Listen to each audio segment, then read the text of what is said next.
I've become so much more political living here than before. And I mean, I think that says something about my experience here.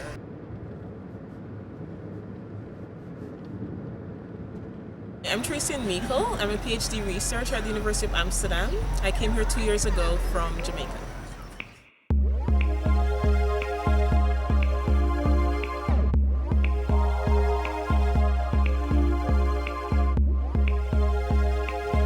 When I've thought about this question, I think that it means being invisible and also hypervisible. Like, I think that it's something that people have spoken about when it comes to blackness in very wide spaces.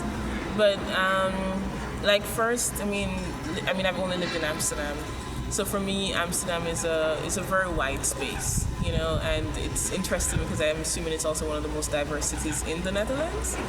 But it means sort of being a person who at once persons see and just look over, or maybe or on the other hand, persons see and give a sort of attention that in many cases you don't necessarily want to have.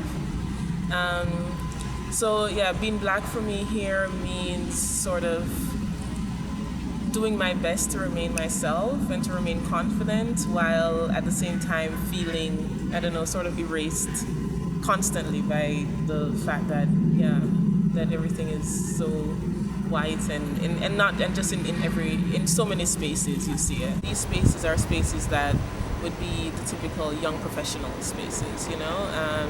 So I go to cafes, for example, very hard. At the university, a lot of events, very difficult. And I mean, I even went to Jamrock a few days ago, and they had dancers, and when the dancers came on stage, it was like 5 white girls and 1 black girl. Like, I mean, and this is Jamrock, and I'm like, this is Jamaican dancehall music. Like, how is it that you can have in a city, and that's also the thing that bothers me. It's like in a city where I know the people are there because they're there in in Paradise, so of course they're available.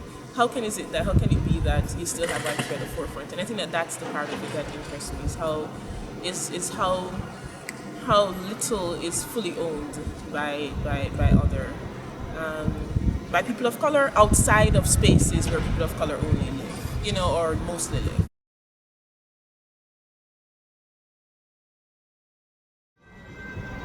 It takes a lot of courage, and I think a super lot of self-confidence, which I probably just don't have, to be in a space where you're not,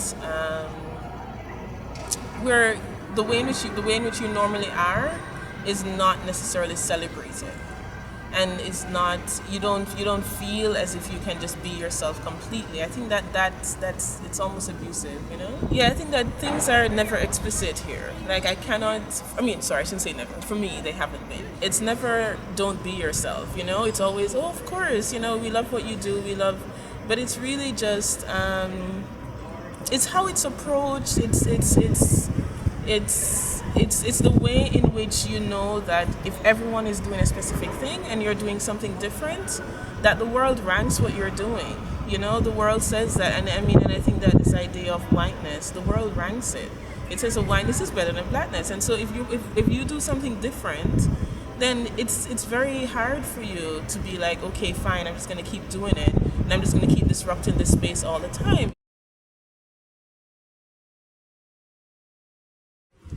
It's great to be in an academic space because you know that it's your mind that matters, mostly, and so once you're in the space and you feel that you can contribute in any way, then there's a lot that's given to you. As a PhD, my research project is for 4 years. So I look at popular culture of legality, and my research is in Jamaica, so I get to go home every year to do research, which is great. The truth is that color matters. But once you're in certain spaces, it matters and it doesn't. When you have like a room of white academics, male and female, talking, and about countries that it's one of your countries may as well be one of them. It's very difficult because there's a sort of, oh, they do this and they do that, and sometimes you hear people say, and of course they do that. You hear like a snicker, like within that there's such like a power, you know, like you're looking down.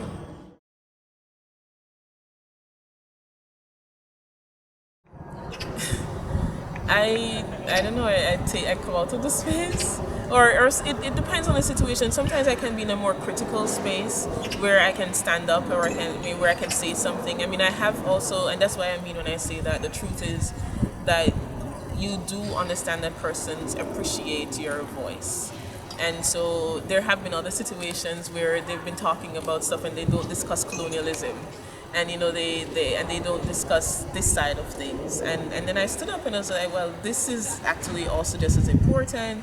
And then you will have those who be like, well, thanks for standing up and that kind of thing. So but it's not, it is a space where, again, as a black person, you can, because it's majority white still, that it can be difficult to be in sometimes. I'm in a space where I can go around and each day I can count the amount of black persons I see. At the university, this is crazy. This is the University of Amsterdam. It's not a private elite institution. It's the public university. Because university space is always elite, but in the US you'd never find that. And I think that the number of minorities that you have here, fine, they're lower than you have in the US. But it's still a large portion of the Amsterdam population. Turkish, Moroccans, Ghanaians, Surinamese, Antillians, and the fact that I can name them off and not just all call them like people of color who are Dutch is also nuts, right? The fact that here you find people of color don't identify as Dutch because the Dutch don't allow them to identify as Dutch. It's also really, really nuts as well, and I think it's a situation where I think the system, people need to acknowledge how the system actually continues to perpetuate that, you know? When you think about colonization and the idea that you see the world as something that you own and that you can take part in everything that's in the world. And when you take part in it, it's yours, you know? And I think that there's something about Dutchness, and it's because of it's such a small country, and you think about the fact that they're very internationally oriented in the sense that everyone speaks English and they travel a lot. I think that's the same way in which they experience things. So they do sort of, I think, see themselves as being open, and open also means I can experience everything. And I can do everything, and I'll be right to do it, no matter how I do it, because it just means that I love it and that I want to have fun with it, you know? So of course I can be at the center of this because I'm just another person in the world, not realizing the privilege that comes from you taking up space. It's white innocent, as Gloria Becker would say. I mean, I've become so much more political living here than before. And I mean, I think that says something about my experience here. It says something about, because I've lived abroad before. I mean, fine, 4 years in college, you don't count that because that's, you're growing up. But I lived in France afterwards. And France was when I started feeling most black. So I didn't feel very black in college, but I started feeling most black in France.